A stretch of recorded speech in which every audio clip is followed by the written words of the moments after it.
বৃহস্পতিবার সকাল 11টা প্রধান নির্বাচন কমিশনারের সভাপতিত্বে শুরু হয় নির্বাচন কমিশনের নবম সভা। আলোচনা চলে রাজনৈতিক দল ও প্রার্থীর আচরণ বিধিমালা, প্রবাসীদের ভোটের পদ্ধতি, ভোটার তালিকা আইন এবং গণপ্রতিনিধিত্ব আদেশ আরপিও নিয়ে। 8 ঘণ্টার বৈঠকে সব বিষয়ে চূড়ান্ত সিদ্ধান্ত এলেও আটকে যায় আরপিওতে। মুলতবি ঘোষণা করে ইসির চূড়ান্ত হওয়ার সিদ্ধান্ত গণমাধ্যমের সামনে তুলে ধরেন কমিশনার আবুল ফজল মোহাম্মদ সানাউল্লাহ। জানান, দেশেও পোস্টাল ব্যালটে ভোটের বিধান রাখা হয়েছে। প্রবাসে আমাদের বাংলাদেশি তাদের এবারে ইনশাল্লাহ ভোট দেওয়া আমরা নিশ্চিত করতে চাই। এবারের মাধ্যমটা হবে পোস্টাল ব্যালট, শুধুমাত্র সিম্বল ব্যালট যাবে, সেটাই হবে তাদের পোস্টাল ব্যালট।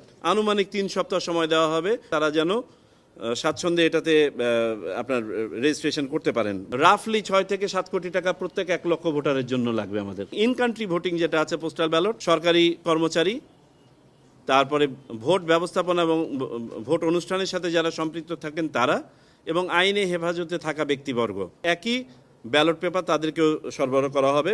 চায়ের সাথে সবাই খোঁজে প্রিয় দোস্ত, শুধুমাত্র প্রাণ টোস্ট। আমার দোস্ত প্রাণ টোস্ট। ভোটার তালিকা আইন অনুযায়ী 31 অক্টোবর পর্যন্ত যারা ভোটার হবেন তাদের ভোটার তালিকায় অন্তর্ভুক্ত করার কথাও জানান ইসি সানাউল্লাহ। নবীন ভোটারদের জন্য এটা একটা সুখবর। 2025-এর 31 অক্টোবর পর্যন্ত যারা ভোটার হবেন তাদেরকে আমরা ভোটার তালিকায় সন্নিবেশ করতে পারবো বলে আশা রাখি।